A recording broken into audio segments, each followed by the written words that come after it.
না,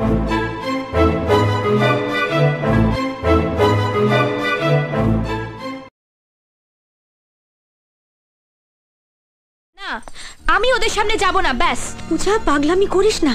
উনি তোর বাবার পরিচিত, তোর বাবা নিজে উনার ছেলের সাথে তোর সম্বন্ধ ঠিক করেছে। বাবা যার তার সাথে আমার বিয়ে ঠিক করবে আর আমায় তাকেই বিয়ে করতে হবে? আচ্ছা ঠিক আছে, দু লাইনে ছেলেটার বাইরেটা বলে দিচ্ছি। বিদেশে ম্যানেজমেন্ট পড়েছে, বাপের খান দশেক বিজনেস আছে, বাপ মরলে সবর হলো। আমি আবিরকে ভালোবাসি বাবা। কত হিম্মত একবার দেখি, সুটিয়ে লাল করে দেবো, নোংরামি বার করে দেবো। সরি বাবা, ভালোবাসাটা মাথা দিয়ে হয় না, হৃদয় দিয়ে হয়। লজ্জা লাগা দরকার।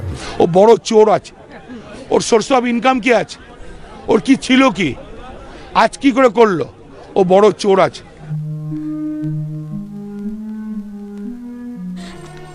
একটু গিয়ে বসলেই তো আর বিয়ে হয়ে যাচ্ছে না, না গেলে কিন্তু বিপদ, তোরও আবিরেরও।